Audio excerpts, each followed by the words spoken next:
4 de la tarde con 30 minutos, como ha sido toda esta semana y en forma excepcional, estamos comenzando y es noticia una hora antes por nuestro especial presidencial. Los mayores deciden, así que comenzamos a esta hora y por las próximas 2 horas los vamos a acompañar revisando lo que está marcando esta jornada de miércoles, ya 5 de noviembre. En CNN Chile partimos revisando titulares. Este viernes se realizará finalmente la formalización de las 3 personas detenidas, entre ellas la pareja de la ex jueza Ángela Vivanco, por el caso Muñeca Bielorrusa. En esta causa, la ex magistrada, quien fue removida del Poder Judicial, tuvo una participación inadecuada, según la Corte Suprema. La Fiscalía investiga los delitos de lavado de activos, soborno, cohecho y negociación incompatible. Desde el Partido Comunista aseguraron que están desplegados y llamaron a evaluar los hechos tras las críticas de Carolina Toá al rol de la directiva de esa colectividad durante la carrera presidencial de Janet Jara. Desde el socialismo democrático pidieron además que el Partido Comunista se mantenga lo más distante posible para que la abanderada pueda ensanchar su base de apoyo. 12 gendarmes fueron detenidos por su presunta participación en una red criminal que se dedicaba al tráfico de drogas. En las diligencias se decomisó dinero en efectivo, en pesos y en euros, vehículos y armas de fuego. Desde el gobierno valoraron la investigación, ya que dicen la limpieza de gendarmería es clave para tener un sistema penitenciario robusto. Las elecciones de este martes en Estados Unidos mostraron una arrolladora victoria del Partido Demócrata. El presidente Donald Trump dijo que los resultados no son buenos para nadie. El nuevo alcalde de Nueva York, Zoran Mamdani, aseguró que le interesa conversar con el mandatario. Y en el deporte cambia la categoría, pero se mantiene la tónica. La selección chilena sub-17 cayó, luchando ahora ante Francia en el Mundial de Qatar. ¿Cuál va a ser el próximo desafío? Ugalde este sábado.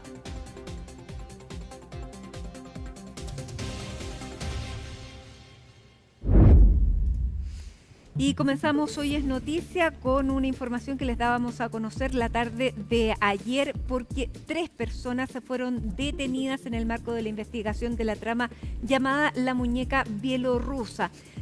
Vamos a ahora conversar con Miguel Ángel Araya para conocer los detalles de una formalización que se estuvo desarrollando durante esta jornada, pero que no se terminó de desarrollar, y en la que tú nos vas a explicar qué fue lo que pasó, qué es lo que se está investigando, porque esto es una arista derivada también del caso Audios, en la que estaba involucrada la ex ministra de la Corte Suprema, Ángela Vivanco, que ahora se está detenido su marido y 2 abogados vinculados también a ellos. Bienvenido, Miguel Ángel. Muy buenas tardes, Matilde, un gusto estar acá y saludamos también a quienes nos ven a esta hora. Tú lo dices, una de las tantas aristas que ha tenido el caso Audio, o también conocido como el caso Hermosilla. Nos referimos en particular a la arista Muñeca Bielorrusa, que tiene como protagonista, podríamos decir, a la ex ministra de la Corte Suprema, Ángela Vivanco, pero también han surgido estos otros protagonistas de la historia: Gonzalo Migueles, pareja de la ex ministra Vivanco, y además 2 abogados que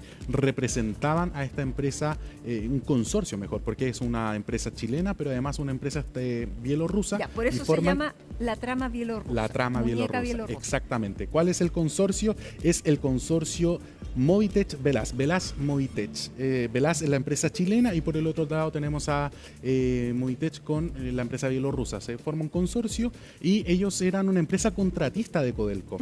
Se estaban realizando faenas, trabajos, y llega un momento para explicar un poco la historia y usted va a ir entendiendo a qué estamos hablando y por qué se trata de una trama de corrupción judicial.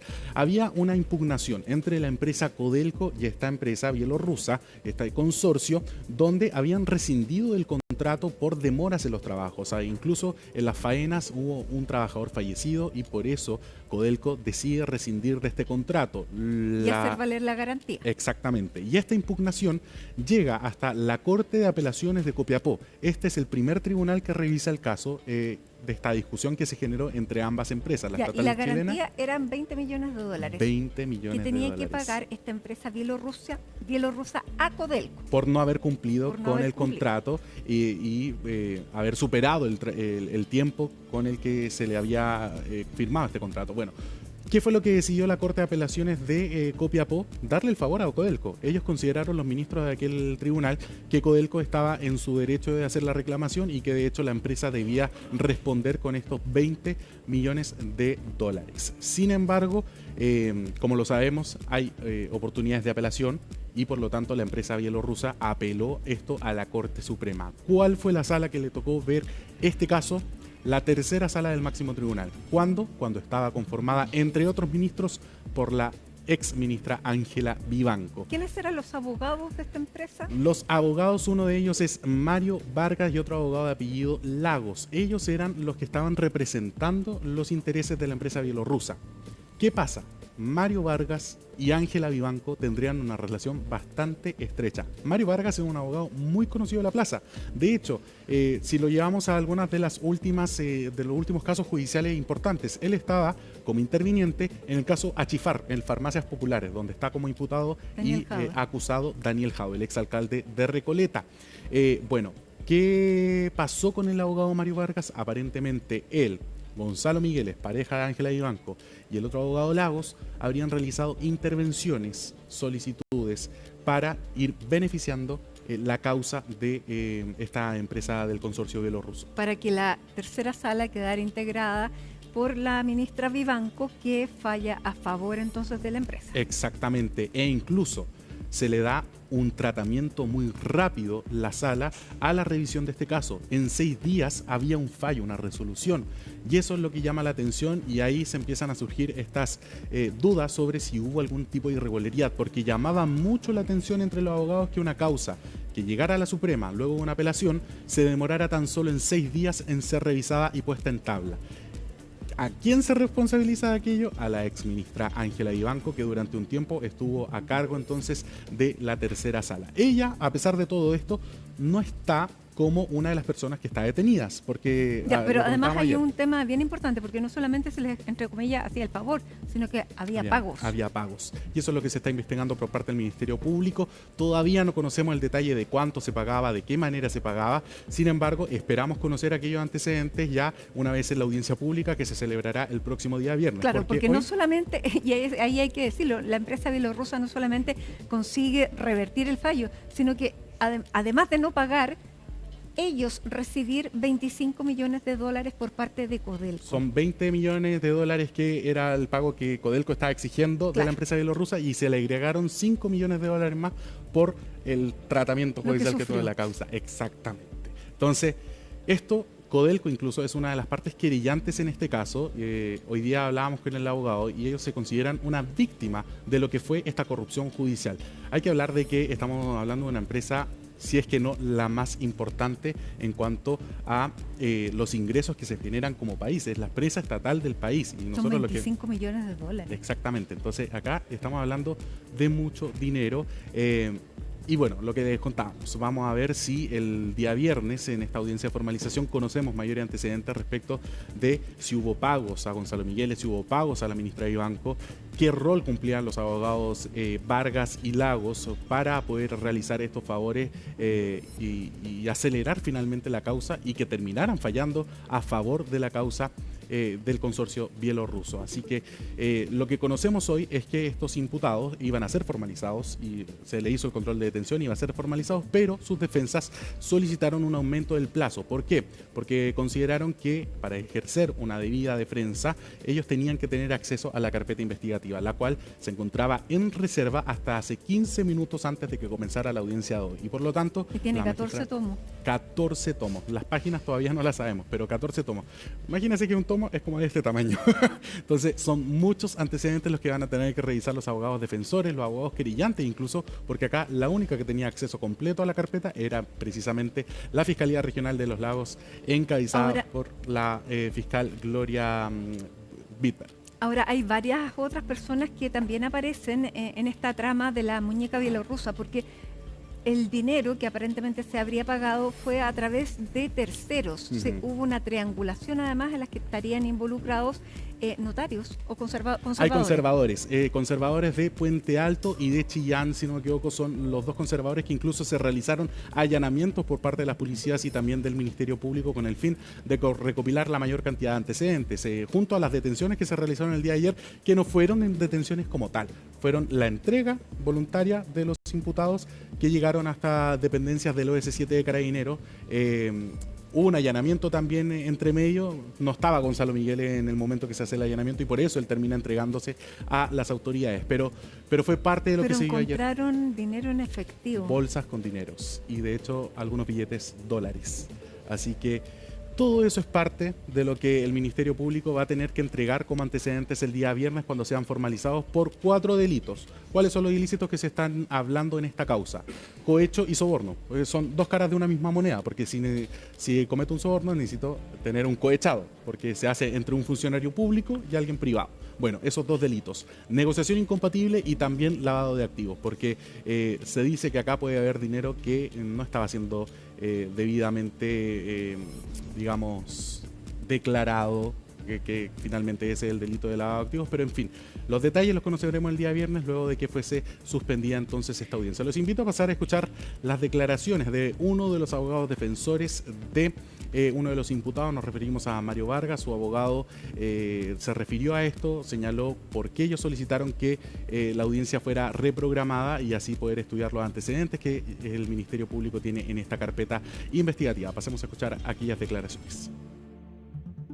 No tenemos copia de la carpeta de investigación, se nos acaba de entregar, se nos mandó un link hace algunos minutos, por lo tanto acordamos con el Ministerio Público este plazo para que las defensas pudiéramos hacernos cargo de lo que hay en la carpeta investigativa. A partir de ayer que nos pusimos a disposición del Ministerio Público entregándonos al OS7, entregamos las claves de acceso de forma voluntaria a los computadores, hicimos entrega del celular, las claves de acceso. Solo leí la resolución que se pronunciaba respecto a la solicitud de detención y entiendo que los delitos que se investigan son cohecho, soborno, que es una moneda con 2 caras, lavado de activos y un cuarto que es negociación incompatible. Bueno, Matilde, de hecho el día de ayer, cuando se realizan estos allanamientos a los 3 domicilios de los imputados que esperábamos que fuesen formalizados durante esta jornada, la policía encontró en la casa, en el domicilio de la ex ministra de Banco, sobres con dinero, con grandes cifras de dinero. Todavía no tenemos la confirmación de cuánto, sin embargo serían bastantes importantes, así que todo esto es material que ciertamente el Ministerio Público va a poner a disposición del tribunal y conectarlo de alguna manera con los delitos que se le están imputando a cada uno de estos acusados, imputados mejor dicho, porque es la calidad que se les asigna en este estado procesal. También tenemos declaraciones del abogado querellante que representa a la empresa Codelco, a nuestra minera estatal, y esto fue lo que nos señaló. Codelco ha sido víctima de un entramado de corrupción que perjudicó directamente su patrimonio y con ello el patrimonio de todos los chilenos. La compañía ha sido parte activa de este proceso desde el primer día. Hemos aportado información, análisis y hemos propiciado líneas de investigación a partir de las cuales ha hecho un excelente trabajo el Ministerio Público. Este es un paso más en el proceso que se inició con la remoción de la ministra de Banco por la unanimidad de la Corte Suprema, y lo que corresponde ahora es que se sancione a todos los responsables de los delitos que aquí se cometieron. Codelco ha ejercido y va a seguir ejerciendo todos los derechos que les corresponden como víctimas y que nos ha permitido llegar a este paso. Los antecedentes del caso los vamos a exponer como corresponde durante las audiencias que se van a llevar a cabo en los próximos días. Bueno, para poder contextualizar un poco, siempre es bueno recordar que el caso, la arista muñeca bielorrusa, fue uno de los tantos cargos que le significó a la ex ministra de Banco precisamente su salida de la Corte Suprema por sus pares. ella no alcanzó a ser destituida por acusación constitucional. También se le aplicó, pero fue antes la Corte Suprema, los propios miembros del Pleno de la Corte Suprema los que definieron que las irregularidades, las faltas a la probidad y el comportamiento que había tenido la ministra Ángela Vivanco en diversas causas, entre estas la trama bielorrusa, había sido completamente fuera del margen, completamente fuera de la ley y de lo que se espera de un ministro o ministra de la Corte Suprema, del máximo tribunal del país, que finalmente es lo que uno espera, lo mínimo: transparencia, independencia, no dejarse coimear finalmente por dineros y por intereses de terceros. Pero bueno, eso es lo que se está... que era vocera de la Corte Suprema.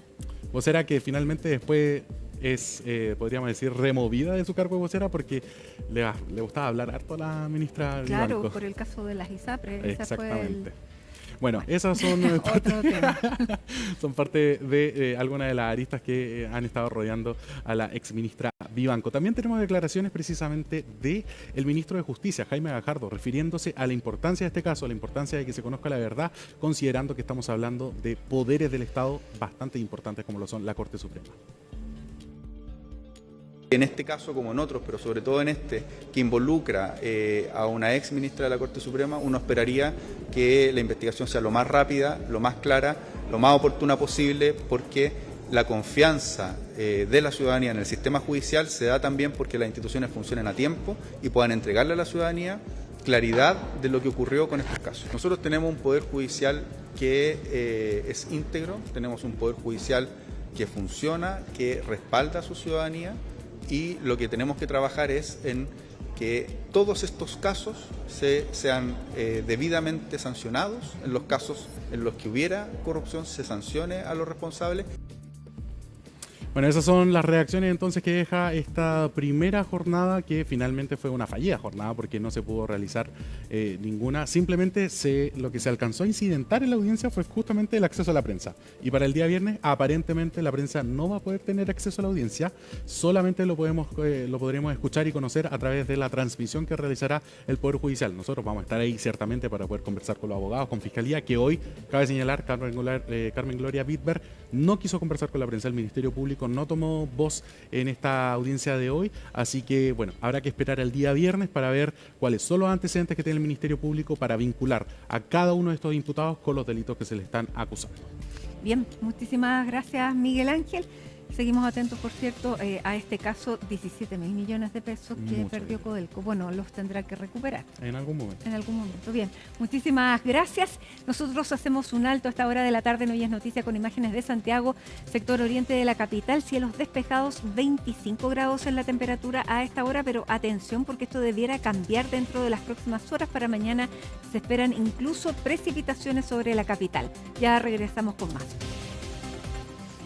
Estamos de regreso en Hoy es Noticia con noticias del ámbito político porque quedan ya muy pocos días, 13 días para la elección presidencial que se sigue calentando el ambiente. Estamos con Colomba Eichholz porque anoche conocimos un video de la candidata Evelyn Matei que no le gustó ni a los propios, ni al comando de José Antonio Kast, ni Janet Jara, ni al gobierno. Así es, a los propios quizás un poco más, por lo menos en el comando de Matei. Pero decían, había división. Sí, había división por la forma, por el video, por la letra, pero consiguieron, decían hoy día en el comando, lo que ellos pretendían, que finalmente también es distanciarse, por ejemplo, de José Antonio Kast y de Janet Jara, pero también obviamente que se hable de su candidatura, que es lo que está logrando. Es un video bastante ya conocido, tiene incluso 720.000 visitas ahora, Mati, en YouTube, 400.000 visitas, por ejemplo, en su publicación en X, así que se consigue finalmente el objetivo, que es que estén hablando de la candidata presidencial Evelyn Matei. Se ha posicionado entonces durante esta jornada en el debate político, como tú lo decías, Mati, porque todos los candidatos presidenciales, o por lo menos algunos de ellos, Johannes Kaiser, Janet Jara y José Antonio Kast, se han referido a la letra de esta canción, que es una canción que no solamente apunta a distanciarse de las posturas de José Antonio Kast y Janet Janet Jara, pero también a criticar al gobierno directamente. De hecho, hace varias críticas sobre, por ejemplo, el sistema de salud de la actual administración. También, por ejemplo, que incluso el presidente se pudo comprar una casa propia durante esta administración, pero los chilenos se ven sumidos al crimen organizado y también a la dificultad de conseguir, ¿no es cierto?, lo que es una vivienda. Y también, por ejemplo, hacía alusión a diferentes momentos de la actual administración, como por ejemplo lo fue contrataciones de amigos cercanos del presidente Gabriel Boric. Hace alusión, de hecho, a una de las embajadas de nuestro país en el exterior, y así también una serie de comentarios, letras y momentos de la actual administración que Evelyn Matei salió a criticar, que tuvo respuesta obviamente en La Moneda. Pero antes de eso tuvo más respuesta o más revuelo este videoclip y también la letra de la canción en la candidatura de José Antonio Kast. Reaccionó, por ejemplo, el presidente del Partido Republicano y el propio candidato del Partido Republicano y Social Cristiano en Radio Universo más temprano esta mañana.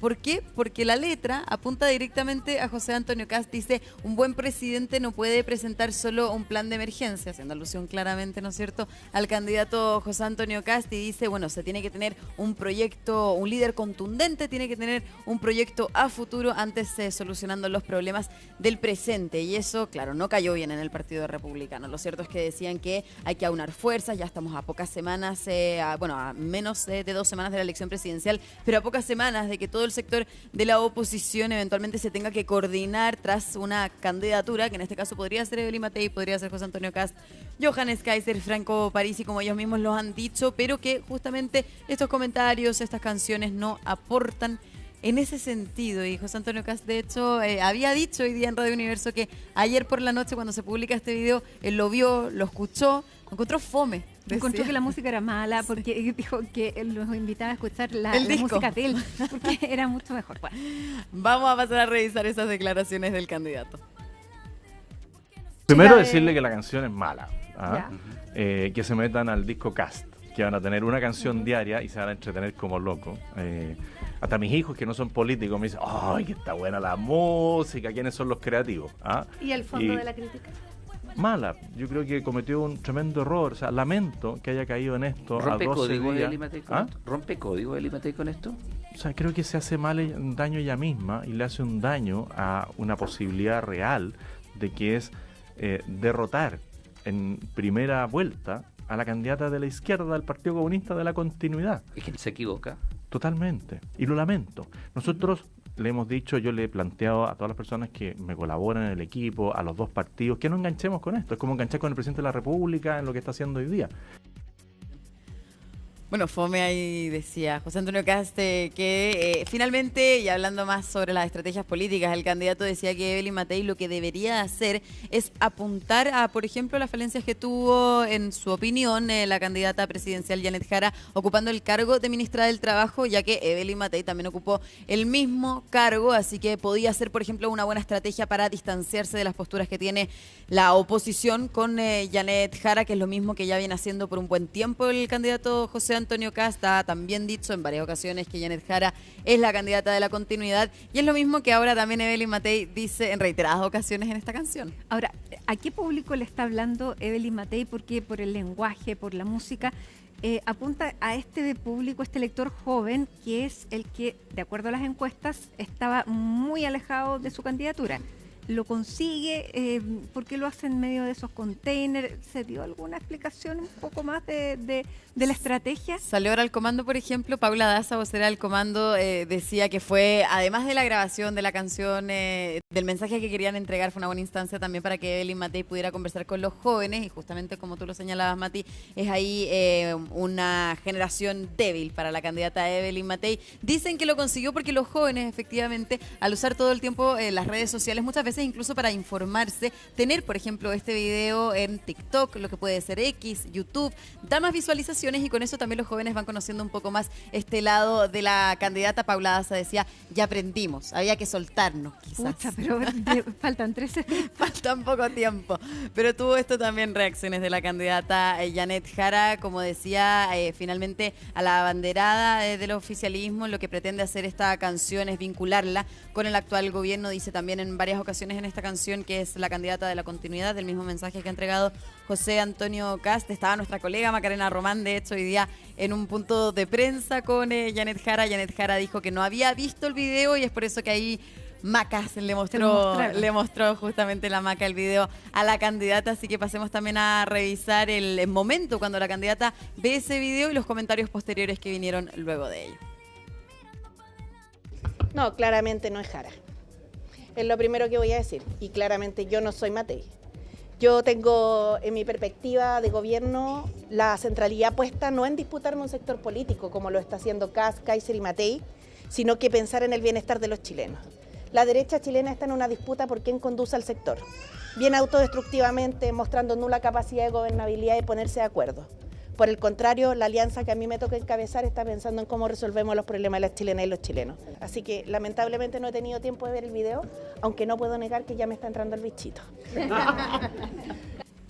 Bueno, y decía que le picaba un poco el bichito para poder ver ese video. Ahí nuestra colega Macarena se lo mostró. Y la opinión que tuvo es que finalmente, como decían sus declaraciones, hay una pelea en la oposición por quién finalmente va a ser el líder. Mucho se hablaba también ayer en Mati, en el debate de las radios, que planteaban hartos periodistas y también miembros del comando de Janet Jara, que ese debate en particular y el debate también que va a suceder el lunes de Anatel, finalmente es un debate de primarias de la derecha, ya que no tuvieron esa instancia, así que también ahí decía Janet Jara en la que ella tiene un rol prácticamente de espectadora. Claro, porque finalmente también las encuestas indican que va a pasar a la segunda vuelta, no tiene que arriesgar tanto, mientras que obviamente por lo menos Johannes Kaiser, Evelyn Matei y José Antonio Kast tienen que ahí también plantear sus diferencias para que el elector sepa por cuál de ellos tiene que votar o prefiere votar. Ahora, Johannes Kaiser también estaba hoy día desplegado, tenía una actividad temprano en la mañana, también justamente se le muestra este video, no lo había visto, ve casi toda la parte cuando Evelyn Matei habla de José Antonio Kast y obviamente también tuvo comentarios sobre esta canción. Pasemos a revisar. Bueno, está claro que no lo escribió Gabriela Mistral el verso, eso es lo primero.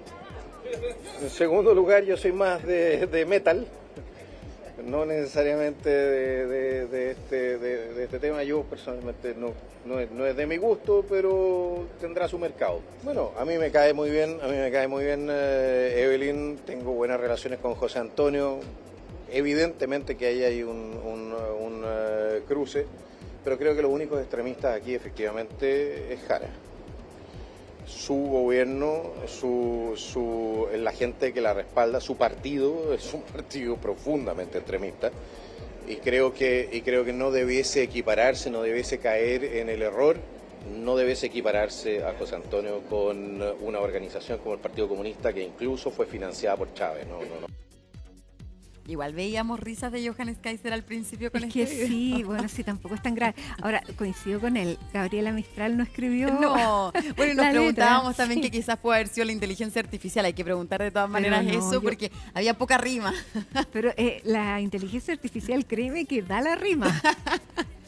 Pero el contenido se logró, por lo menos. Estaban planteando justamente la crítica, no solamente a Janet Jara, no solamente a José Antonio Kast, sino a el gobierno. Y el gobierno, la verdad, no se rió con este video. No se rió para nada con este video. Camila Vallejo fue muy tajante cuando también se le pregunta sobre esto en La Moneda. Habían visto de todas maneras el video en el Palacio, pero justamente Camila Vallejo decía que esto finalmente no aporta en el debate, muestra también que hay una falta de ideas, una falta de propuestas en la candidatura de Evelyn Matei y que también daña la institucionalidad, porque justamente se emplaza o por lo menos se hace alusión directa al presidente Gabriel Boric en diferentes situaciones, como decía, durante su administración. Hay varios recortes de prensa de la televisión de varias noticias y es por eso que también, según la ministra, no aporta a respetar, ¿no es cierto?, el cargo del presidente que ellos mismos después, en este caso Evelyn Matei, quiere ocupar. Entonces, no se entiende, decía la ministra. Así que también revisemos esas palabras harto más serias que las de Johannes Kaiser, que eran un poco más en tono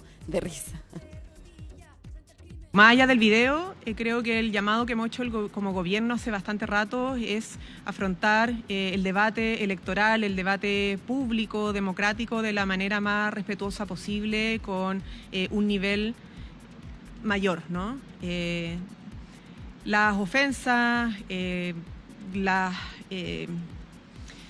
ataques personales reflejan la ausencia de ideas y propuestas. Cuando se llega a los ataques personales, a las descalificaciones, más a una institucionalidad que es sumamente importante y respetada en nuestro país como la institución presidencial, lo único que da cuenta es de la degradación del debate y de la pobreza de las ideas. Y no queremos eso para nuestro país.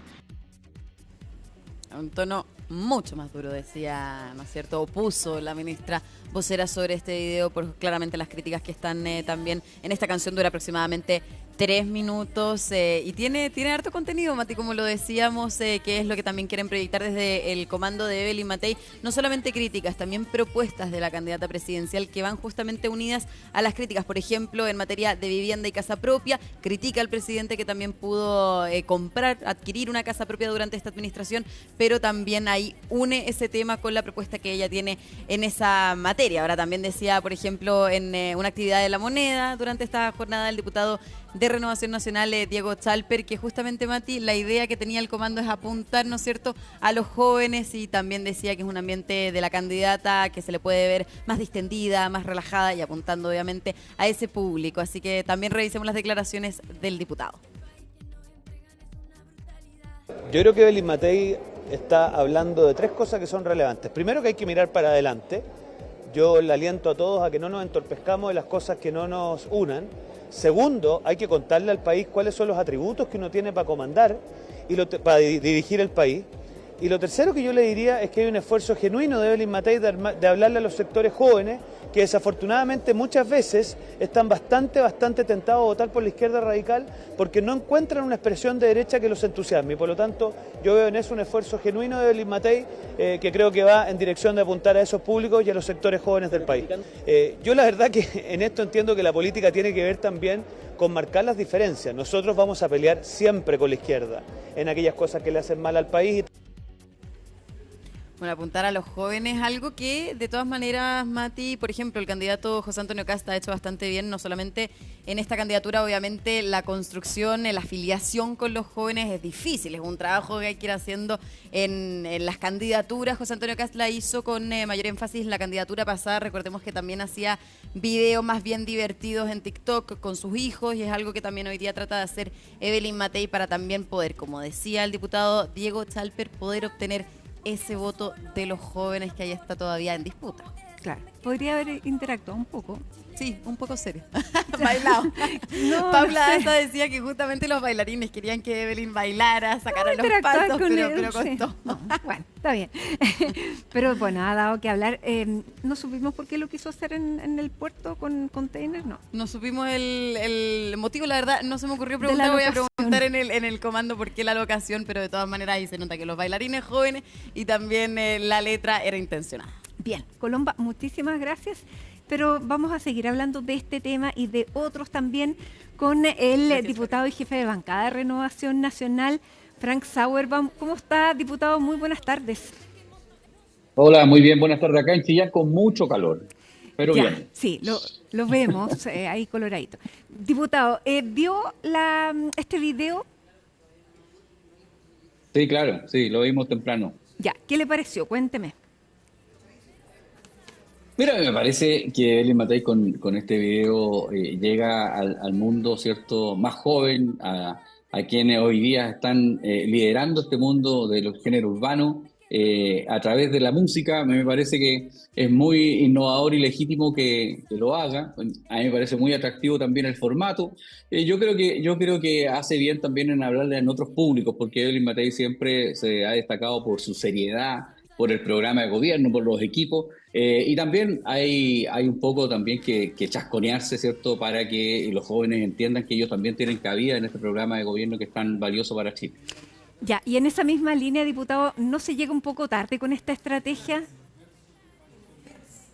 Bueno, todos tienen una estrategia distinta. Nosotros hemos centrado nuestro proyecto político en tratar primero de hacer una alianza amplia, diversa, convocante, inclusiva. Eso se logró con mucho esfuerzo. No nos olvidemos que hoy día Renovación Nacional, la UDI, Evópoli, el Partido Amarillo, también el Partido también demócrata, ¿cierto? Funcionamos como una gran coalición que costó mucho construir y es lo que representa Evelyn Matei, una candidatura que ha sabido lograr crecer hacia el centro político con un programa contundente y con los equipos para poder llevarlo adelante. Eso se demora en construir y creo que eso ya quedó instalado y obviamente el otro paso al final de la campaña es justamente llegar a quienes están más desinteresados de la actividad pública, que son los jóvenes. Por lo tanto, a mí me parece que indistintamente del tiempo, del momento, es importante que se incluya a los jóvenes también en una campaña presidencial que tiene mucho que ver con ellos, porque no son solamente, como dicen algunos, el futuro, sino que también son el presente. Ahora, esto no le cayó bien a ninguno de los aludidos. Escuchábamos a la ministra Vallejo hablando por la alusión al gobierno, al mismo Johannes Kaiser no estaba aludido, pero ahí dijo que a él le gustaba más el rock. Pero José Antonio Kast dijo que no le parecía gracioso, que era mala la canción derechamente, que él tenía canciones mucho mejor. No se lo tomaron con mucho humor. Sí, bueno, todos tenemos gustos musicales distintos, pero esa es parte de la diversidad. Yo creo que Kast no nos quiere imponer el gusto por la música que él requiere, creo yo, y que a él le gusta. Por lo tanto, lo importante es que Evelyn Matei con esto deja claramente establecido que efectivamente, como dice la canción, ella no es Kast ni es Jara. Ella representa justamente una alternativa intermedia de conversación, de diálogo, de expansión hacia el centro político y de tolerancia a la diversidad, cosa que está muy ausente en las dos otras opciones, ¿cierto? Y por lo tanto yo creo que se rescata el mensaje en ese sentido. Yo creo que se logró el objetivo de poner, ¿cierto?, en discusión qué es lo que representa cada uno. Y eso es lo valioso de lo que se hace. Ahora, yo no creo que nadie se tenga que sentir ofendido por un videoclip y por una canción. Yo creo que las ofensas aquí que el gobierno le ha hecho a los chilenos durante estos 4 años son mucho más graves, ¿cierto?, que una alusión al presidente de la República. Así que, por lo tanto, yo creo que Evelyn Matei hace bien con innovar en una materia que siempre ha sido muy compleja, que es justamente llegar al mundo de los jóvenes con un mensaje más claro y en su idioma, justamente es lo que se quiso lograr. Ahora, esta cercanía que ella muestra con este video con los jóvenes, otro lenguaje, otro nivel de acercamiento, es bastante distinto a lo que, por ejemplo, vimos ayer en el debate, donde vimos a una Evelyn Matei mucho más confrontacional, tal vez respondiendo a la estrategia de Johannes Kaiser, que ha ido creciendo en el último tiempo, hablando sobre los temas de derechos humanos, sobre el plan de búsqueda, con una contundencia muy, muy fuerte, duro, y ahí también uno dice, ya, pero ¿cuál es la candidata? A ver, mire, lo que pasa es que Evelyn Matei tiene que dar a conocer todos los ámbitos y todo lo que piensa, porque fíjese que, por ejemplo, a mí me llamó la atención que ella hizo alusión a los extranjeros, por ejemplo, ¿cierto? Ayer se habló mucho de ese tema. Y fíjese que Evelyn Matei hace varios meses atrás, cuando empezó la campaña, antes incluso le pidió a los diputados de Renovación Nacional y de la UDI que presentaran un proyecto de ley al cual ella hace alusión, que respecto de los beneficios que reciben los inmigrantes ilegales en Chile por sobre los chilenos. Eso es un proyecto de ley que ella nos pidió a nosotros hace 6 meses, pero nadie sabía eso. Yo creo que se hace bien en poner los puntos en donde efectivamente se tiene una posición clara y definida, pero que no es conocida. Y eso fue lo que Evelyn Matei ha hecho estos últimos días, porque pareciera ser que, cierto, algunos tienen una opinión firme y decidida en algunas materias, pero Evelyn también la ha tenido en estas materias, por ejemplo, de migración irregular, de delincuencia, que no se han dado a conocer debidamente. Yo creo que es la estrategia que tiene que ocupar para que la gente sepa realmente lo que piensa. Ahora, lo que piensa Evelyn Matei es lo que va a hacer. Eso es lo importante. Y no va a cambiar de opinión a mitad de camino, que es lo más relevante de todo, creo yo, del programa de gobierno que tiene, que aparte de la preparación que ha hecho, tiene a los equipos para poder llevarlo adelante. Y esa es la Evelyn Matei que vamos a ver, por ejemplo, el próximo lunes en el último debate, que es el debate de Anatel. Yo creo que ella tiene que llegar a la gran mayoría de los chilenos para formar un gobierno, ¿cierto?, de una mayoría contundente y consistente, que no solamente gane la elección presidencial, sino que también tenga la adhesión en el Parlamento para poder hacer las transformaciones que el país requiere. Y eso va mucho más allá que un grupo político definido. Y por eso Evelyn Matei ha apostado, ¿cierto?, a crecer hacia el centro político y lo ha ido logrando paulatinamente, como se ha visto en el último tiempo, ¿cierto?, gente connotada de la ex Concertación votando por Evelyn Matei porque entienden que hoy día perpetuar este péndulo entre la izquierda y la derecha permanentemente es lo que hoy día nos tiene en una situación de estancamiento no solamente económico, sino que también social. Y por lo tanto, Evelyn Matei tiene que hablar a la grandes mayoría, a los sectores de clase media que están empobrecidos y endeudados luego de la pandemia. Yo, mire, como le digo, estoy acá en Chillán y acabo de venir de un supermercado por casualidad. Y me quedé hablando con algunas personas y fíjese que habían 5 personas y 4 personas estaban pagando el supermercado con tarjeta de crédito para poder pagar la cuota. Entonces, esa es la realidad que están viviendo los chilenos de clase media hoy día. Y yo creo que Evelyn Matei le tiene que hablar a esa gente que no ha podido, ¿cierto?, levantarse económicamente luego de la pandemia, de este estancamiento que tenemos, y gente que vive con temor por la delincuencia. Por lo tanto, yo creo que tiene que tener un discurso más bien abarcado a la gran mayoría, enfocado en ellas y no, cierto, a nichos particulares, porque con los nichos particulares no se gobierna y no se gana la elección. Desde esa perspectiva, entonces, fue un error haber centrado el último discurso de la semana pasada en el tema de derechos humanos. Bueno, lo que pasa es que dependiendo de la ocasión se habla de distintos temas. O sea, Evelyn Matei ha hablado respecto a la necesidad, ¿cierto?, de mejorar los temas de vivienda con sus propuestas. Lo hizo hace unos días en materia, ¿cierto?, hoy día lo hizo respecto a la PGU con la por primera dama Cecilia Morel. Lo ha hecho en distintos temas, de distintos ámbitos, para que la gente sepa qué piensa en distintas situaciones. Y obviamente el tema de derechos humanos fue uno de los temas que se ha tratado, pero como le digo, lo importante es que la gente tenga claridad respecto de lo que ella sostiene. Y como le digo, nosotros nos hemos preocupado mucho, Matilde, de entregarle a la gente la claridad del programa de gobierno de lo que queremos hacer, porque pareciera que eso ya no fuera importante, pero la verdad que a uno lo pone muy ansioso de que los chilenos voten por cualquier consideración, menos por lo que los presidentes quieren hacer. Y hoy día estamos como estamos, tenemos a un presidente como el presidente Boric, porque la gente no se fijó en lo que querían hacer los candidatos presidenciales, sino que se fijó, ¿cierto?, en si le caía bien o mal, o si daba tal o cual cuña en TikTok. Es una cosa bastante absurda, pero hoy día lamentablemente pareciera ser que las redes sociales mandan más que los contenidos que son más serios. Y en esa línea, diputado, también, claro, ¿le preocupa en esta recta final lo que está pasando con Johannes Kaiser, por ejemplo, que ha ido sostenidamente creciendo en las encuestas? Ya no podemos conocer encuestas desde el día sábado, pero se mostraba incluso un triple empate. Sí, claro, hay encuestas que nos dicen nosotros que uno está por sobre el otro, ¿cierto? Un día Evelyn Matei, el otro día Kaiser, el otro día Kaiser. Lo importante es que hay una mayoría de los chilenos que rechaza este gobierno de Boric y la continuidad. Eso está claramente establecido. Yo no creo que Janet Jara sobrepase mucho más allá del 30%, que es lo que tiene el gobierno hoy día de adhesión. Y por lo tanto las opciones de oposición al gobierno suman casi el 70% entre todas. Pero son bien distintas las, ¿cierto?, tres. Sí, claro, y son distintas también con París y con las demás, con Marco, obviamente, pero me refiero a que la oposición al gobierno es tan contundente que la opción del gobierno no tiene ninguna opción de ganar.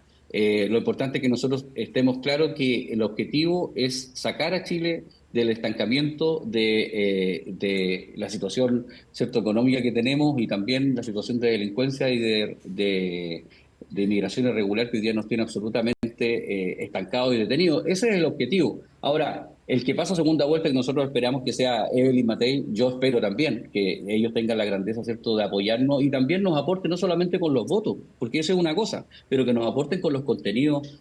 Matilde, como nosotros lo hicimos generosamente cuando Kast pasó a segunda vuelta, Renovación Nacional y yo en particular, me preocupé de que los contenidos de Renovación Nacional y de Chile Vamos estuvieran en su programa de gobierno para segunda vuelta, y también es importante que todos luego estemos detrás del candidato que pasa a segunda vuelta, porque finalmente el gran adversario es el Partido Comunista y es el gobierno del presidente Boric y su continuidad. Y desde esa perspectiva, diputado, ¿hay conversaciones informales entre ambas candidaturas, José Antonio Kast, Evelyn Matei?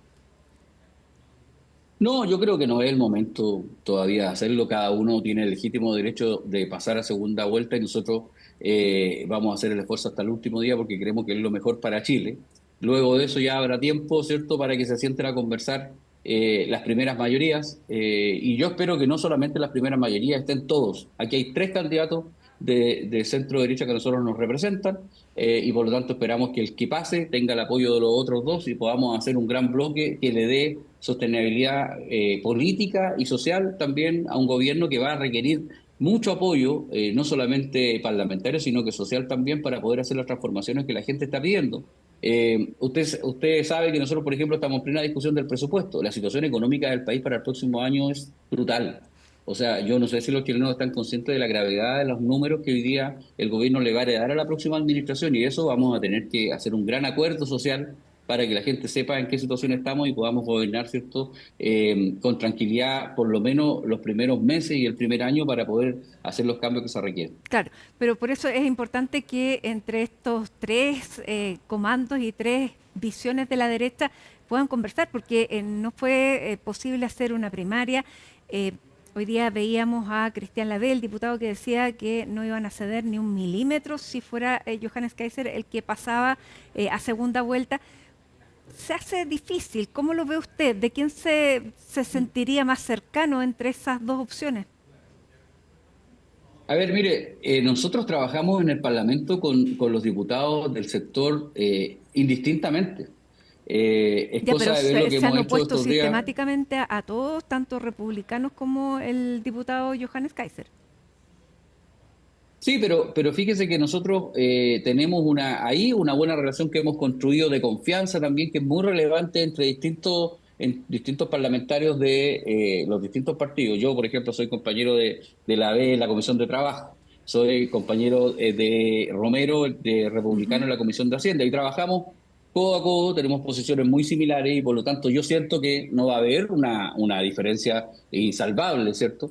Yo creo que estamos con diferencias evidentes, ¿cierto? Nosotros somos un proyecto político distinto, pero claramente lo importante es que le podamos dar gobernabilidad y sostenibilidad no solamente en el Parlamento, sino que social al próximo gobierno que esperamos nosotros sea de Evelyn Matei y esperamos tener su apoyo y nosotros obviamente poder gobernar con la tranquilidad de que vamos a contar con una gran coalición que llegue desde el centro político, ¿cierto?, hasta los sectores más de derecha del país. Si fuera Johannes Kaiser, ¿cómo lo vería usted? Porque ahí Johannes Kaiser tiene menos gente que José Antonio Kast. ¿Cómo ve un eventual paso de segunda vuelta de Johannes Kaiser? Bueno, evidentemente se complejiza la elección. No nos olvidemos de que hay que tener memoria para recordarse que el candidato Kast perdió con Boric en la segunda vuelta, porque muchos sectores de centro votaron por Boric para evitar que llegara Kast a la moneda. Eso mismo nos puede pasar en esta oportunidad con Kast y con Kaiser. Y por eso nosotros estamos tan convencidos de que Evelyn Matei es la única que garantiza el triunfo en segunda vuelta ante la candidata del gobierno. Y por eso nuestra insistencia y estamos haciendo que la gente reflexione respecto a las consecuencias de su voto. Porque yo puedo estar muy enojado con el gobierno, puedo estar muy enojado con la delincuencia, con la migración irregular, con la falta de listas de espera, con falta de subsidios de vivienda, pero eso no se soluciona, ¿cierto?, yéndome al otro extremo, porque finalmente hipoteco la posibilidad de ganar la elección en segunda vuelta y obviamente es lo que nosotros queremos evitar. Lo que queremos evitar es que llegue el Partido Comunista a la moneda y eso se logra seguramente la opción más confiable, ¿cierto?, en ese caso es Evelyn Matei. Y por eso le hemos hecho hacer una reflexión a la gente y los sectores de centro están concordando con eso, como dicen las propias encuestas. Ya, dejemos de lado un poco la candidatura y lo quiero llevar al tema del presupuesto, porque bueno, se está trabajando en ambas cámaras.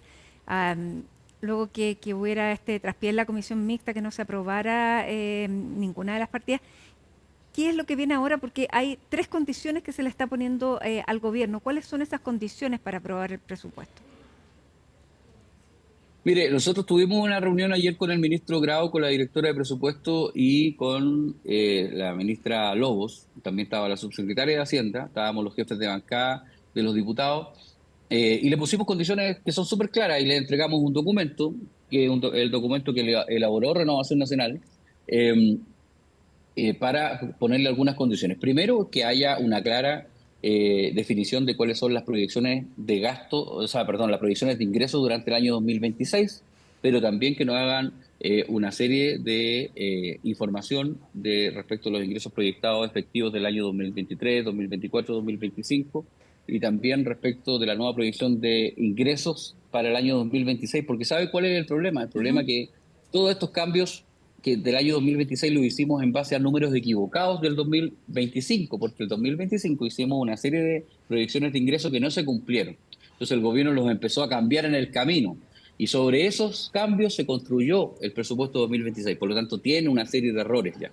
En segundo término, los gastos efectivos del año 2025 los vamos a tener que conocer lo antes posible, la ejecución presupuestaria, para poder construir un presupuesto que nos dé mayor confianza y obviamente tener claridad respecto a si el gobierno tiene intenciones de dejarnos una glosa republicana contundente o no, y si también nos va a dar la posibilidad de reasignar recursos, porque hoy día apenas del 1% de todo el presupuesto se pudiera reasignar según lo que ellos nos han establecido. Y el último punto es lo que tiene que ver, y es lo que yo estimo más grave, ¿cierto?, es respecto a lo que vamos a dejar de niveles de deuda, o sea, el déficit estructural para el año 2025 y 2026, porque no se ha cumplido nunca el balance estructural que el gobierno se ha propuesto durante estos 4 años de gobierno. Entonces, no han tenido números adecuados ni certeros en materia de ingresos, de gasto, y tampoco respecto a los niveles de deuda, que ha ido creciendo sostenidamente durante los últimos 4 años. Entonces, la situación es muy compleja para el próximo gobierno y nosotros queremos absolutamente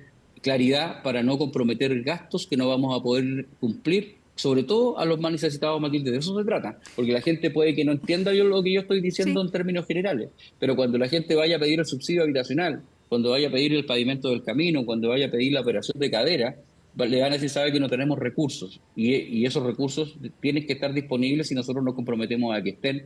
Esa es toda la discusión, en resumidas cuentas, y hoy día no tenemos las suficientes certezas para aprobar un presupuesto como el que ha presentado el gobierno. ¿Cómo está llevando la discusión el ministro Grau? Yo creo que llegó muy empoderado a negociar con el Congreso.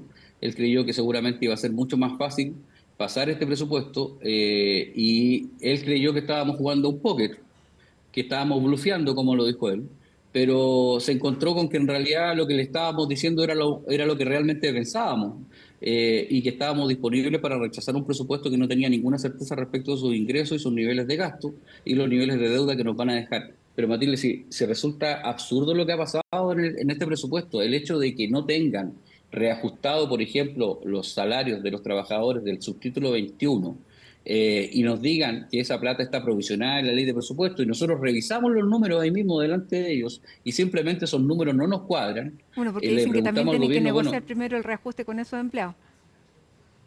Sí, es que lo que pasa es que, fíjese que simplemente haciendo un reajuste por inflación, no solamente del salario, sino que también de todos los bonos que están aprobados por ley, la plata que ellos provisionaron para el año 2026 no nos da.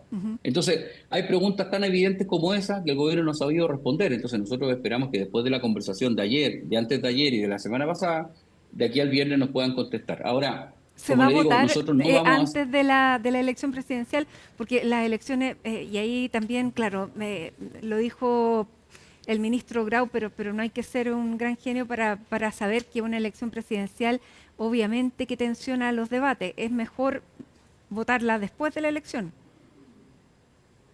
Mire, el Congreso se va a reunir para votar el presupuesto en la Cámara de Diputados el día 17 de noviembre, al otro día de la elección presidencial.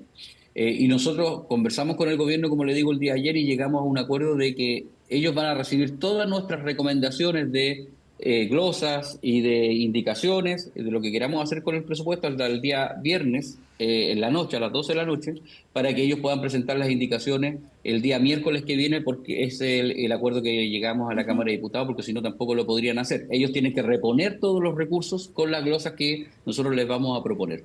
Ojalá lleguemos a un acuerdo, porque nosotros con toda claridad le digo, y se lo dije al ministro también, nosotros no vamos a ser cómplices de un presupuesto que no tiene financiamiento suficiente para cumplir los compromisos sociales. Así de claro, y por lo tanto esperamos nosotros que el gobierno nos llegue con buenas noticias y con claridad respecto a los números. Bien, diputado Frank Saborban, muchísimas gracias por haber conversado con nosotros a esta hora de la tarde. Seguimos entonces atentos a lo que están siendo estas campañas, este tono presidencial que se está acaparando toda la discusión. Así que gracias nuevamente por la disposición a conversar con nosotros aquí en CNN Chile. Muy buenas tardes. Buenas tardes, un abrazo, que estén bien. Chao. Muchas gracias. Hacemos un alto con imágenes de La Serena a esta hora de la tarde, con imágenes, como siempre, del Faro de La Serena, cielos parcialmente despejados, 18 grados en la temperatura. Ya regresamos.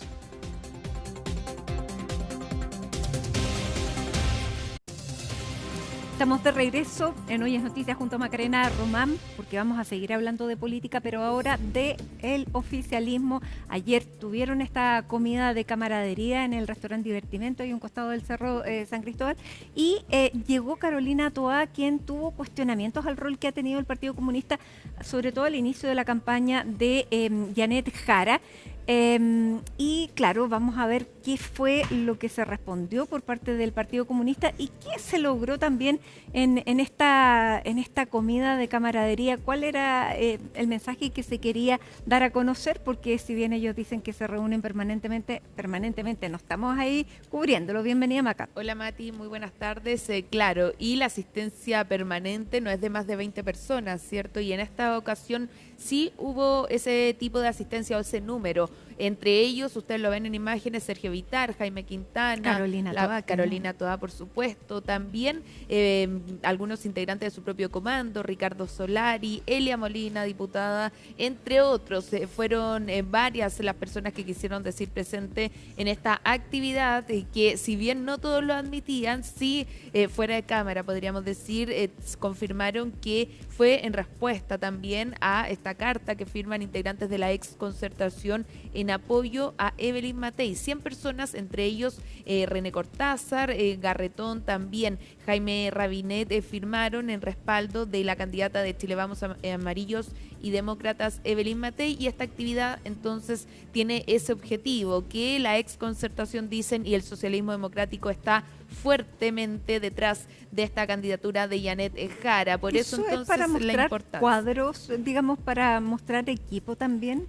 Y para mostrar también que su candidatura es transversal en la centroizquierda y no solamente se sitúa en la izquierda más dura, podríamos decir. De hecho, si lo pensamos también, ella, a medida que ha avanzado su candidatura, se ha alejado también del propio Partido Comunista. Sin ir más lejos, ella misma ha hecho críticas y que tienen que ver con la fraternidad. Si bien ahora vuelven a resurgir estos comentarios a raíz de lo que dice Carolina Toá en TVN, donde habla que es evidente la falta de fraternidad, al menos de algunos integrantes del Partido Comunista, son críticas que ya había hecho Janet Jara en el contexto cuando el presidente del PC, Lautaro Carmona, criticó a Mario Marcel. Una vez que él deja el Ministerio de Hacienda, dice que es una especie, entre comillas, de Dios de los recursos públicos y que no quiso entregar más aporte a urgencias sociales. En ese contexto es que Janet Jara responde en que ella veía una falta de fraternidad por su candidatura de algunos líderes. A eso le podemos sumar otros también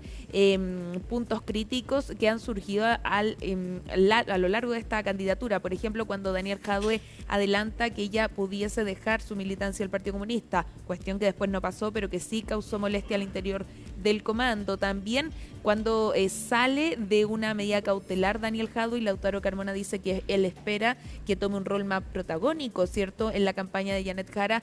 ¿Cómo respondió en ese entonces Janet Jara? Diciendo, él es un militante como cualquier otro y puede hacer campaña como él lo estime conveniente, pero que no iba a estar en la primera fila. Militante. A todo esto, claro, entre paréntesis, y eso a raíz no porque él lo quiera, ¿cierto?, sino por esta decisión del tribunal de no dejarlo emitir su voto a raíz de que está acusado, y por ende también pierde su potestad de ser militante de un partido, en este caso el Partido Comunista. Vamos a pasar a escuchar, Mati, las declaraciones de Carolina Toá, que abren nuevamente este flanco respecto al rol y a la fraternidad que tiene o no para algunos el Partido Comunista para y con la candidata de sus filas, Janet Jara.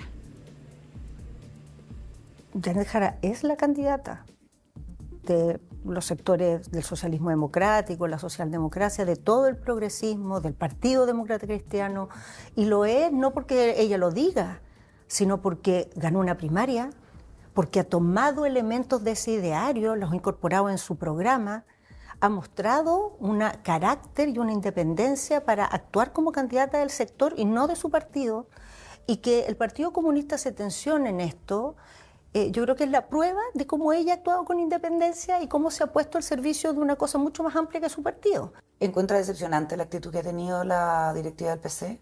Yo no me la esperaba, no, porque yo siempre he tenido muchas diferencias con el PC, pero yo lo respeto por muchas cosas, y una de las cosas es porque es un partido que sabe entender las prioridades, sabe qué pelea en cada momento.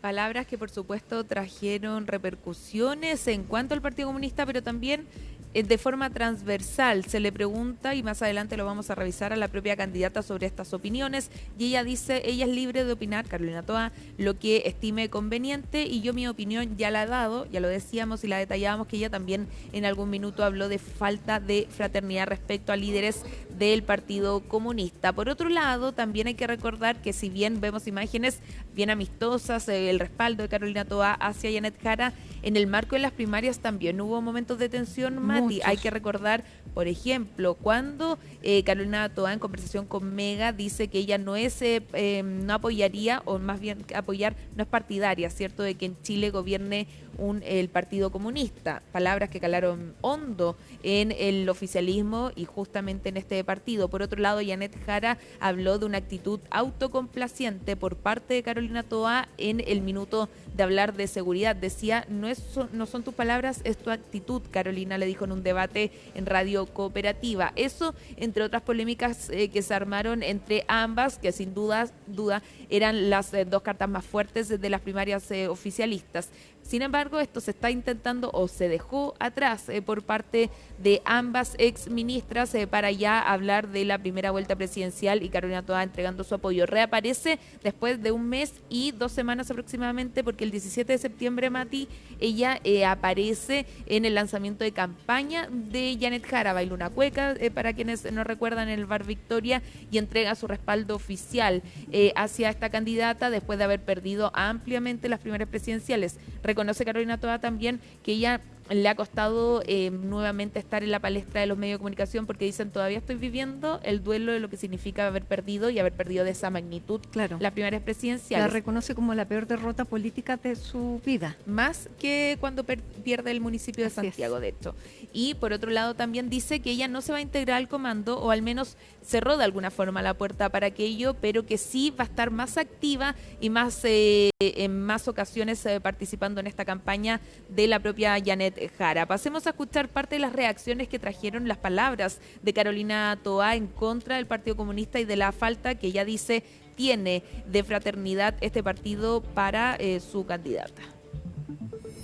Nosotros estamos haciendo un trabajo desde el primer día, no solo para respaldar a Janet Jara, sino que también para poder darle toda la autonomía y la libertad para que ella pueda definir programas, los equipos programáticos. El Partido Comunista está desplegado haciendo campaña en todos los territorios, entonces son opiniones, y yo no voy a cuestionar aquello que las personas subjetivamente piensan o plantean. Lo que aquí sí hay que evaluar son los hechos, y desde mi propia perspectiva, quienes también somos hoy día parlamentarios y parlamentarias en ejercicio, pero que vamos a la reelección, nuestra campaña solo tiene sentido si logramos apuntalar un proyecto político de gobierno al alero de la presidencia de Janet Jara. Yo no sé cómo explicar la fraternidad comunista, cuando hay cientos de militantes orientados por su dirección central, desplegados en todo el país, haciendo campaña por nuestra compañera Janet Jara, que queremos que sea la próxima presidenta de Chile, por su capacidad, porque fue primero nuestra candidata para la primaria, y luego de aquello nos hemos desplegado por todo Chile para que ojalá el programa y los sueños transformadores se hagan carne en nuestro país. Creo que esto nos ayuda. Yo no sé cuál es el objetivo de siempre salir a cuestionar al Partido Comunista. A Toa se le dijo durante la primaria que nunca la elegirían de ministra. Le dijeron que había fracasado en el Ministerio de Interior.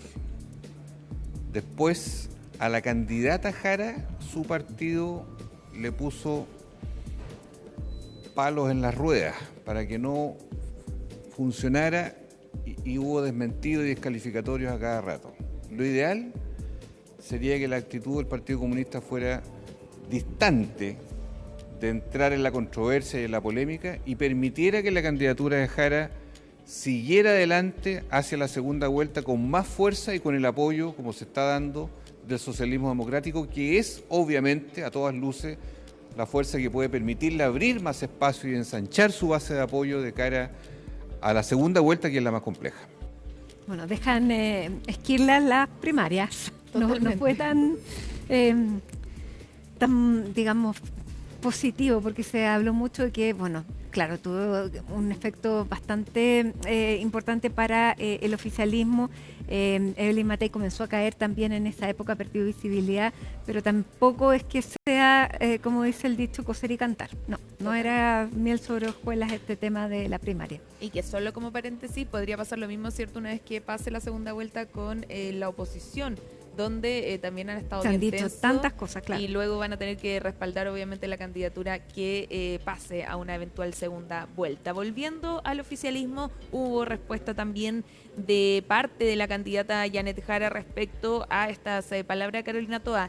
Ella insiste en que agradece el respaldo que ha tenido y la ayuda, dice también, por parte de la ex ministra del Interior, que hablan seguido, que si bien ella no ha estado presente en las actividades públicas, sí que ha sido una consejera, ha dicho Janet Jara, por parte de Carolina Toá. Y respecto a su opinión por el Partido Comunista, dice, ella es libre de opinar lo que quiera, pero sí sabemos que al menos ahí hay un punto en que coinciden, porque Janet Jara, ya lo decíamos, en junio ya hablaba o ya catalogaba como falta de fraternidad lo que pasaba dentro de su partido. Sin embargo, esto se acentúa, o ya lo dice de forma directa, en septiembre, luego de las críticas, ya lo detallábamos, que hizo Lautaro Carmona en contra del ex ministro de Hacienda, Mario Marcel. Escuchemos parte de las reacciones de la candidata. Primero señalar que ayer tuvimos una agradable jornada, pero no le doy tanta relevancia en particular a todas esas reuniones, porque la verdad yo creo que la gente en su casa quiere que nosotros estemos trabajando y solucionándole los problemas, más que cenando y abrazándonos entre nosotros. Quiero valorar ayer la presencia de muchas referentes de la ex concertación, de la nueva mayoría, que fueron a entregarme su apoyo. Muchos ya lo habían hecho y muchos trabajan también en el comando, así que yo en eso estoy tranquila, y en particular con Carolina siempre hemos tenido una relación continua. Yo sé que no se ha mostrado tan públicamente aquello, pero yo estoy muy agradecida de ella. Ha sido un gran aporte en toda la campaña, me ha aconsejado sobre sus críticas al PC, creo que está en su derecho, son opiniones políticas que se dan en el contexto de el desarrollo de una campaña presidencial, y yo por lo menos lo que tengo que decir al respecto ya lo he dicho. Bueno, ahí escuchábamos entonces la reacción de Janet Jara. Quisimos, Mati, como canal también tener reacciones del presidente del Partido Comunista, Lautaro Carmona. Sin embargo, su equipo nos ha comunicado que al menos hasta ahora no vamos a tener ningún tipo de declaración, porque ha estado en reuniones privadas y tampoco, al menos a través de redes sociales, se ha referido a este tema. Es probable que en algún minuto sí se dé espacio para que opine respecto a estas palabras que vienen directamente del propio oficialismo, en este caso de la ex ministra del Interior, Carolina Toá, que habla sobre una falta de fraternidad. ¿Qué ha dicho Lautaro Carmona en semanas anteriores respecto a esto? Dice que los hechos han hablado por sí mismos, que están desplegados como Partido Comunista a lo largo del país para que Janet Jara gane estas elecciones. Bien, vamos a ver qué pasa en estos ya 13 días, 12 días que quedan de campaña. Nada. Muchísimas gracias, Macarena Román, con la información política. Y nosotros a esta hora nos vamos a otro caso que nos ha acaparado la atención durante esta semana, que es el vuelco en la investigación por lo que ya conocemos como triple homicidio en La Reina. Hoy día fueron conocidos videos y audios que dan cuenta del momento en que se da a conocer por parte del hoy principal imputado del fallecimiento de sus familiares. Vamos junto a Felipe Hernández para conocer más detalles de este caso. Hola, Felipe.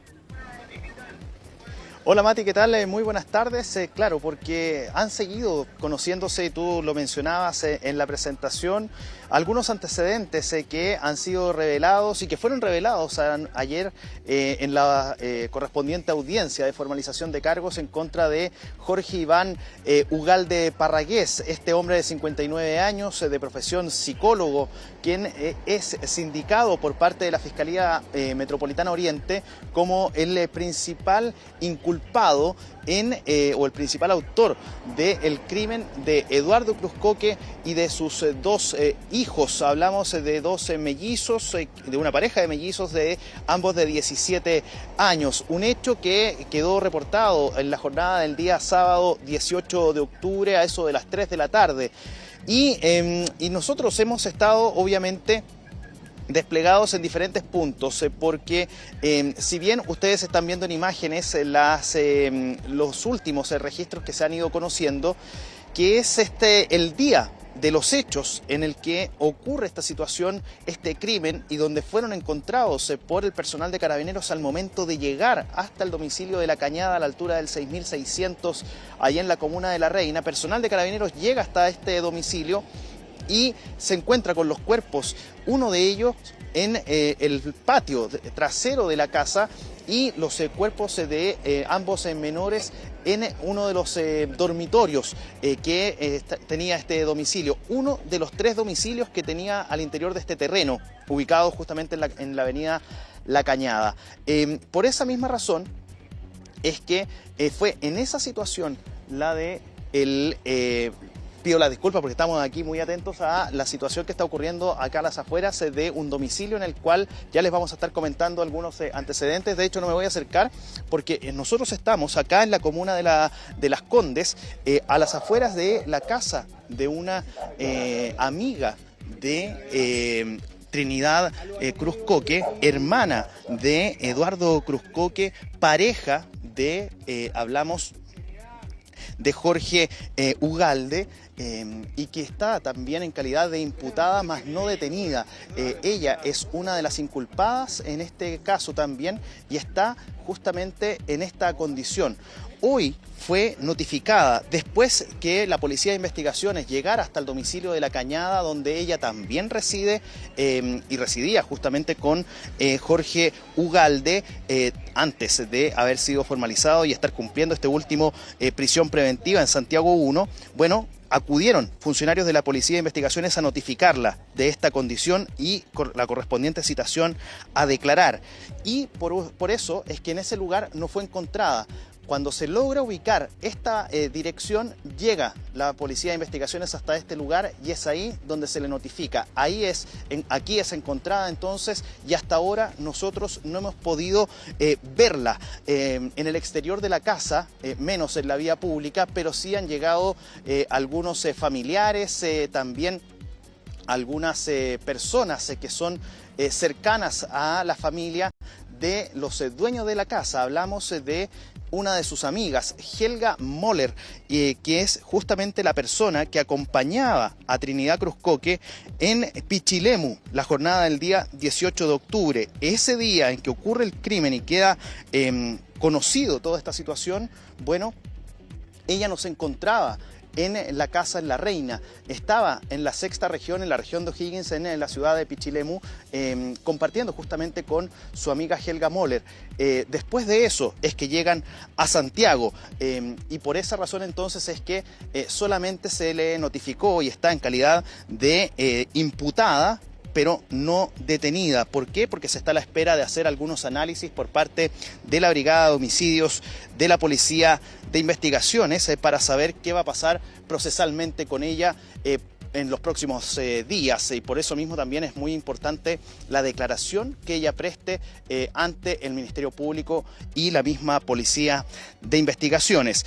Ahora yo les seguía comentando respecto de la situación que ocurría justamente con la revelación de algunas imágenes.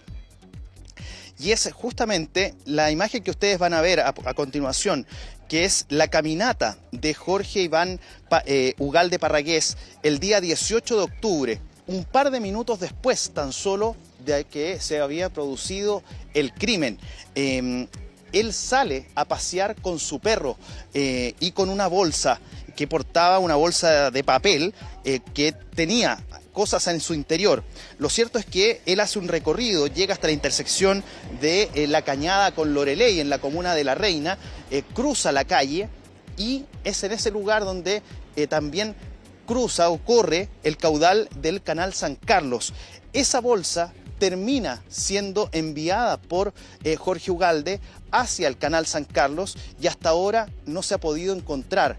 ¿Qué se ha señalado que contenía esa bolsa? Bueno, se ha hablado que mantendría el arma homicida con la cual le quitaron la vida a Eduardo Cruzcoque, pero también se ha señalado que posiblemente pueda haber tenido algunos elementos que sirvieron para la acción en contra de los dos hijos de Eduardo Cruzcoque.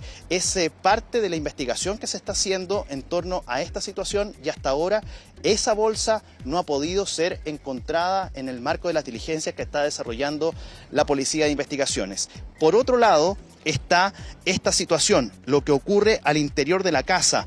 Carabineros llega a esa jornada del día 18 de octubre a eso de las 5 de la tarde aproximadamente, después de que se notifique y se denuncia esta acción vía telefónica por parte del mismo Ugalde Parragués a Carabineros. Carabineros llega a este lugar, se cerciora justamente de la presencia de los cuerpos en el domicilio y él sale a recibir a Carabineros y por esa razón entonces es que comienza a conversar.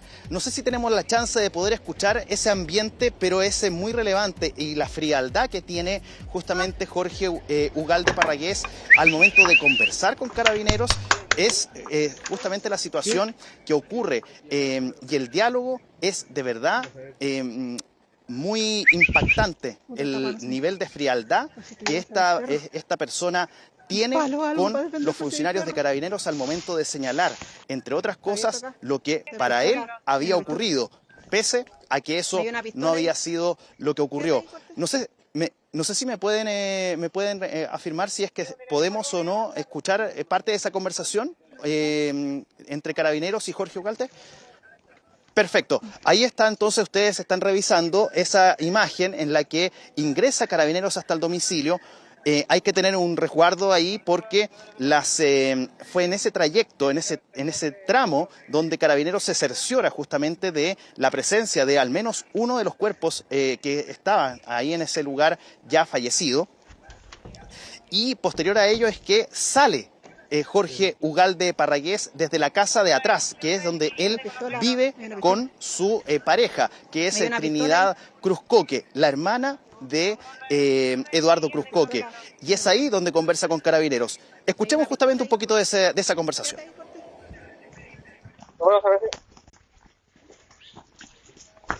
Gracias, Oscar. Hay una pistola. Hay una pistola ahí. Quédate ahí, Cortés.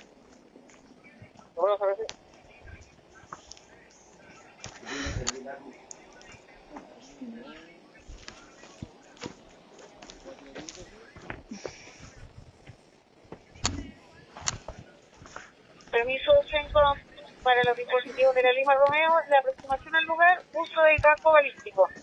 Casco balístico, cámaras corporales.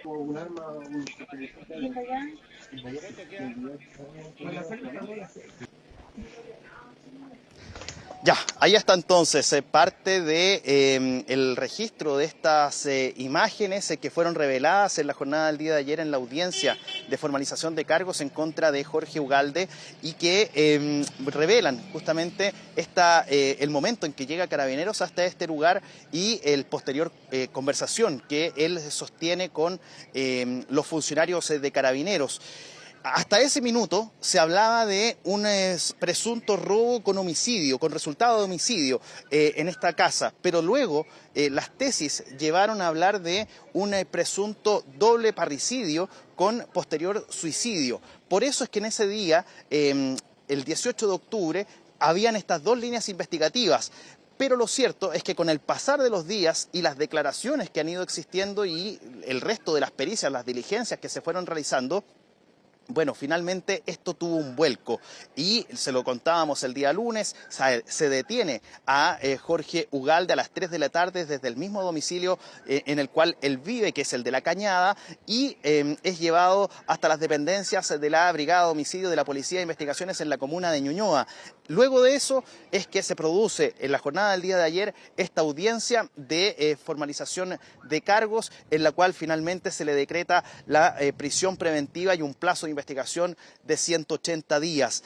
Por otro lado está la situación de su pareja, que es su señora. Hablamos de Trinidad Cruzcoque, quien, como les señalaba, a propósito del lugar en donde estamos y los movimientos que habían acá en este lugar, es justamente ella a la cual se le notificó hoy día su condición procesal en esta materia, y por eso es que hasta ahora se mantiene en calidad de imputada, más no detenida. Vamos a revisar ahora algunas palabras del alcalde de La Reina, José Manuel Palacios, quien, prestó justamente parte de sus cámaras, las cámaras que tiene el municipio de La Reina para apoyar en la investigación que tiene justamente a cargo la Brigada de Homicidios y la Fiscalía Metropolitana Oriente. Revisemos justamente lo que señalaba el jefe comunal de La Reina. Gracias al trabajo colaborativo que ha desarrollado la Municipalidad de La Reina a través de la Dirección de Seguridad, en conjunto, por supuesto, con la PDI y la Fiscalía, se ha podido avanzar en una pista clave para el proceso investigativo del tema de Loreley. La Municipalidad ha facilitado y ha levantado imágenes que han sido esenciales para poder avanzar en este proceso tan complejo y que, por supuesto, nos tiene a todos muy preocupados como municipalidad y como sociedad en términos generales. Bien, ahí está entonces las palabras que entregaba el jefe comunal de La Reina a propósito de esta situación que ocurrió justamente con este, hallazgo de imágenes que fueron claves para poder determinar la situación de esta bolsa, que puede resultar clave, pero lamentablemente no se ha podido encontrar.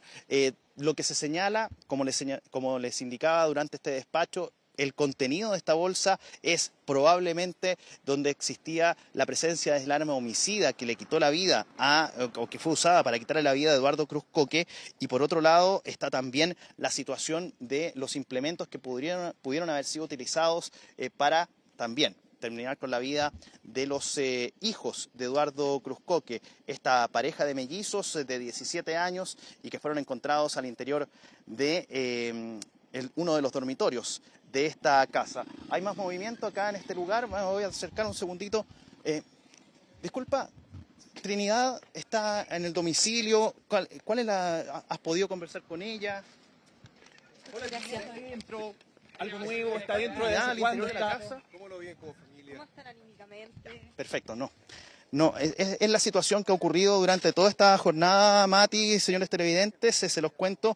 Nosotros hemos estado acá un par de horas en este lugar, al igual que el resto de los medios de comunicación, ustedes los ven ahí, tratando de poder obtener algún tipo de declaración por parte del grupo familiar o de los cercanos, pero lo cierto es que ninguno ha entregado mayormente declaraciones respecto de la situación de, hablamos de Trinidad Cruzcoque. Lo cierto también es, y aquí hay que señalar un elemento también importante, Mati, ella llega hasta esta casa a bordo de un vehículo, el cual está a nombre de Jorge Iván Ugalde Parragués, es decir, el de su pareja. Llegan hasta este lugar y de hecho el vehículo está estacionado aquí en esta zona. No lo vamos a mostrar, por supuesto, pero lo cierto es que habría llegado en ese automóvil para quedarse acá en este domicilio. Por ahora ella no ha vuelto a la casa de La Cañada, donde está su efectiva residencia. Mientras tanto, ella se mantiene en este lugar y a la espera de lo que vaya a ser entonces el resto de las jornadas, y a la espera también de resolver qué va a pasar con su situación procesal en este caso, en el que ya hay un formalizado y un sujeto cumpliendo prisión preventiva, como es el de Jorge Iván Ugalde Parragués, de 59 años, de profesión psicólogo, y que es sindicado como el principal autor del crimen en contra de Eduardo Cruzcoque y sus dos hijos mellizos de 17 años el pasado 18 de octubre en La Reina. Muy bien, muchísimas gracias Felipe Hernández con la información de este caso que está conmocionando al país por los detalles que hemos ido conociendo. Que estén muy bien y seguimos en contacto. Buenas tardes.